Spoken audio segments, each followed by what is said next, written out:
आज 23 दिसंबर है, चौधरी साहब का जन्मदिन है आज।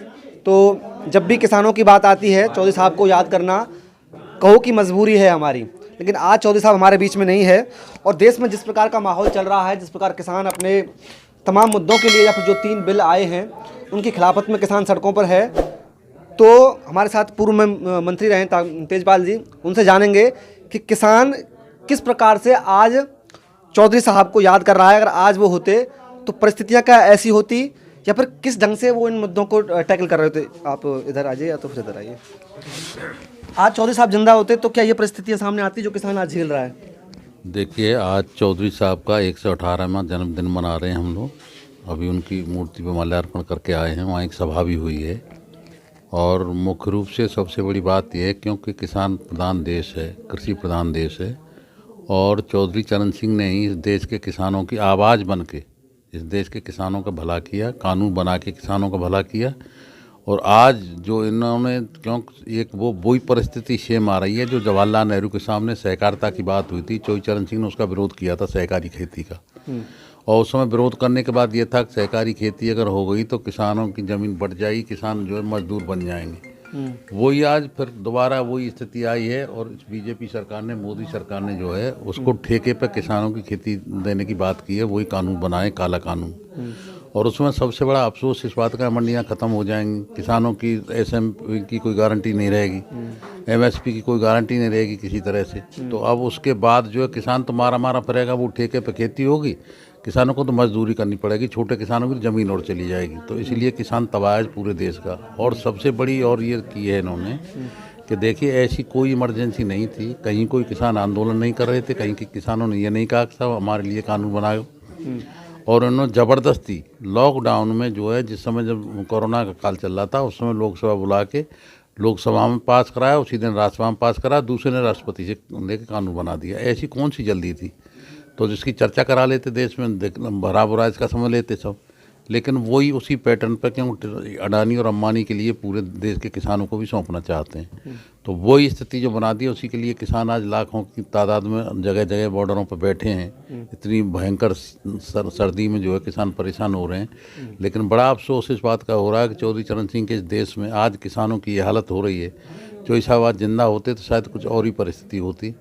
तो हम तो प्रभु से यही कामना करते हैं कि भगवान ये पहले तो इनको सद्बुद्धि दे, जिससे अपने कानून, काले कानून को वापस ले लें और पुनः और कोई किसानों का ऐसा नेता इस देश में पैदा कर दे, चौधरी चरण सिंह जैसा, जिससे किसानों की आगे किसी तरह से तरक्की हो, उनकी रक्षा हो सके। ये हमारी प्रभु से कामना है। उसी में आज हम सब लोग यहाँ मनाने के लिए आए थे और हम उस किसान आंदोलन को अपनी तरफ से, अपनी दल की तरफ से पूरा समर्थन करते हैं, परजोर अपने कार्यकर्ताओं की तरफ से, सभी की तरफ से, अपने क्षेत्र की तरफ से।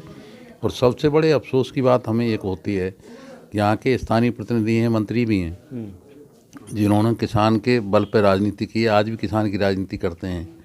चौधरी चरण सिंह के बल पर यहाँ तक आए हैं और आज वो इस तरह की बातें कह रहे हैं कि किसानों के हित में बने ये कानून। बजा अफसोस होता है, जानते हुए इतना लोभ हो गया। मैं तो ये कह रहा हूँ कि अगर उनमें जरा भी तकाज बचा है, जरा भी अगर उनमें थोड़ी सी शर्म लिहाज है, तो उनको तुरंत अपने पद से इस्तीफा दे के किसानों के साथ आ जाना चाहिए। ये जो है वो ये इस तरह की जो भाषा बोल रहे हैं, ये भाषा अच्छी नहीं है। क्योंकि किसानों के हित की बात आदमी सोच, जो किसानों की तुम राजनीति किसानों के ऊपर करते हो, फिर उसके बाद तुम इस तरह की बातें कह रहे हो, किसानों के हित की बात है। किसान तो बर्बाद हो रहा है, इसमें किसान बर्बाद हो जाएगा। अच्छा, हम तो फिर भी कहते हैं कि तुमने कानून बना दिया, कोई दिक्कत नहीं थी, लेकिन उसमें एमएसपी की कम से कम ये गारंटी कर देते कि एमएसपी जारी रहेगी और हर हालत में किसान की जो उपज है वो एमएसपी के मूल्य पर ही खरीदनी पड़ेगी और ख़रीदी जाएगी। क्योंकि एमएसपी तो तुम निर्धारित कर देते हो, लेकिन ख़रीदा कोई नहीं जाता। यहाँ भी तुमने 1880 रुपये का जो मूल्य निर्धारित किया धान का, और 900,000 रुपये में बिका। वही बाजरे की हालत हुई, गेहूं की हालत हुई। तो ऐसी एमएसपी से क्या फ़ायदा? और फिर उसके ऊपर तुम काला कानून ला रहे हो, उसका जिक्र भी नहीं कर रहे। तो सीधी सीधी बात ये कर दो कि उसकी गारंटी लाओ भाई, गारंटी लो कि एमएसपी की गारंटी है, न्यूनतम निर्धारित मूल्य पर हम इतने से कम में किसानों का नहीं बिकने देंगे। तो बात भी समझ में आती है कुछ। तो गृह मंत्री करेंगे इससे 17 लाख करोड़ का घाटा हो जाएगा, उसको कैसे सहन करेंगे? देखिए, गृह मंत्री और प्रधानमंत्री क्या बोलते हैं इनके बारे में तो मैं इतना ही जानता हूं कि इनको रत्ती भर ज्ञान नहीं है। गृह मंत्री तो बिल्कुल ही कुछ नहीं जानते, वो तो जेल काटे वैसे बैठे हैं।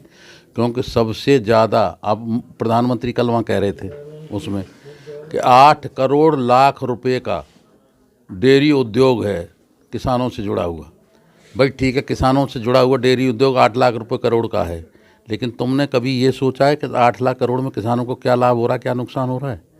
सही स्थिति ये है कि क्योंकि जगह जगह सरकार की डेयरी की व्यवस्था है नहीं और किसान मजबूर होकर सस्ता दूध बेचता, चारा महंगा हो रहा है और किसानों को घाटा जा रहा है उसमें।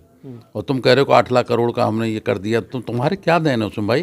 तुम व्यापार ठीक है किसान कर रहा है, मजबूरी है उसकी, मजबूरी। अब भी इसमें ही मजबूरी है किसानों की। सही बात यह है कि किसान की अपनी लागत नहीं निकली है, मजदूरी की तो बात छोड़िए।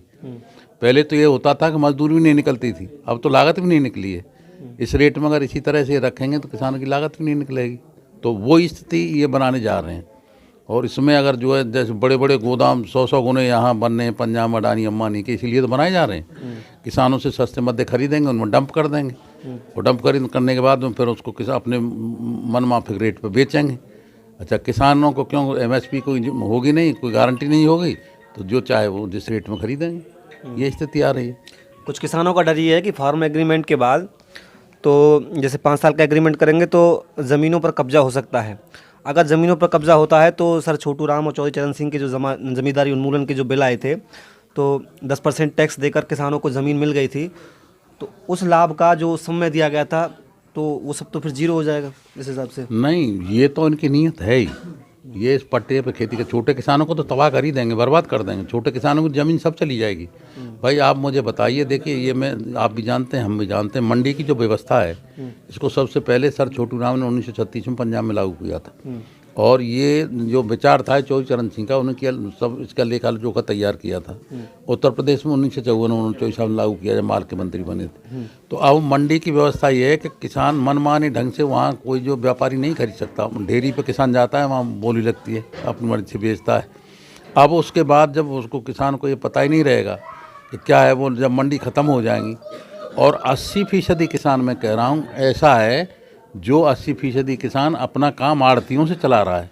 उसके दुख में, सुख में, शादी में, ब्याह में, गम में, गमी में, कहीं भी हर तरह की जो उसकी पूर्ति होती है आड़तिये से।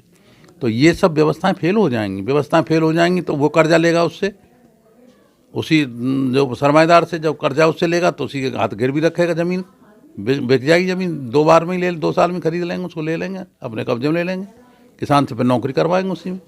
तो ये उनकी मंशा है। पर सरकार तो दोगुनी आमदनी का दावा कर रही है 1 साल बाद 2022 में। दोगुनी आमदनी तो ये कभी नहीं कर सकते। इसी तरह से दोगुनी आमदनी करेंगे, इससे काय से कर देंगे दोगुनी आमदनी? जब तुम सरकारी रेट तुम आज नहीं खरीद रहे, जिसको जो तुम्हारी सरकार है, तुम पंजाब में लागू कर दिया। पंजाब सरकार ने स्टेट में ये लागू कर दिया कि जो MSP से कम रेट पर खरीदेगा उसको 3 साल की सज़ा होगी। तो तुम अपने उत्तर प्रदेश, तुम्हारी सरकार है, तुम क्यों नहीं करते? इस बिल में ही इसमें लागू कर देते इसे। जो MSP का रेट है उससे कम पर नहीं खरीदे जाएंगे और हर एक किसान का दाना दाना खरीदना पड़ेगा, ये और गारंटी कर दो उसमें।